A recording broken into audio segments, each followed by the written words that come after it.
So, you've missed the RRSP deadline for the 12th year in a row. Fear not, there's more than one way to skin a cat, which has always struck me as an odd cliche. Why would you ever want to skin a cat in the first place?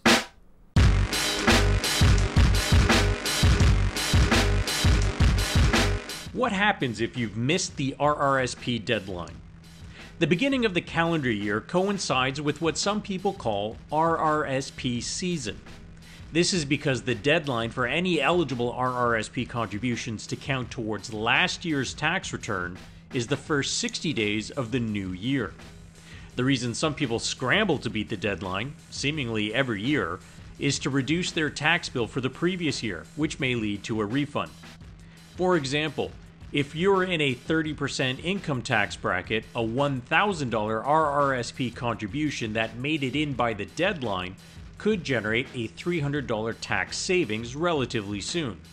If you had income taxes deducted from your paycheck throughout the year, you would get a tax refund check a few weeks after you file your income tax return.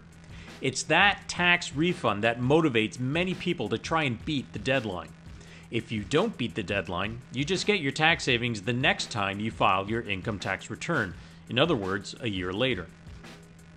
The rush to beat the deadline can lead to an RRSP loan strategy, whereby a loan is taken out to make a large contribution, which generates tax savings, which are then used to reduce the loan balance.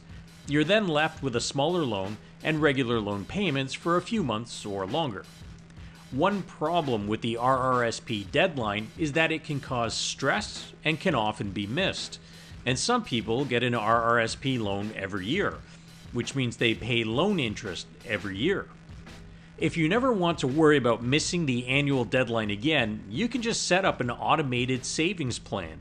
Similar to a loan payment, you would just be making a regular contribution automatically, except without having to pay interest. One last tip. Remember to use your tax savings productively.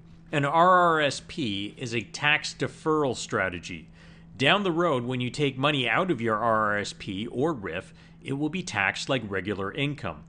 If you're not sure about the ramifications of that, speak to a qualified financial planner or accountant to see if RRSPs make sense for you. If they do, then remember that this year's RRSP deadline for last year's tax year may have passed, but it's never too late to start a regular savings plan.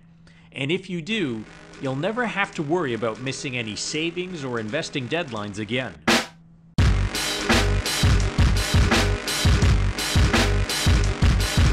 Hey guys, thanks for watching Mostly Money. I hope you enjoyed today's show. Don't forget to subscribe to my channel by clicking on the button in the bottom right-hand corner of your screen, the little thing that says subscribe. There are lots of videos to explore on my channel, like this one. So if you want to learn more about money and personal finance in a fun way, check those out. If you have any questions for me, you can reach out to me on Twitter @PreetBanerjee, or you can leave your questions and comments down below in the comments section. That's it for today. See you next time.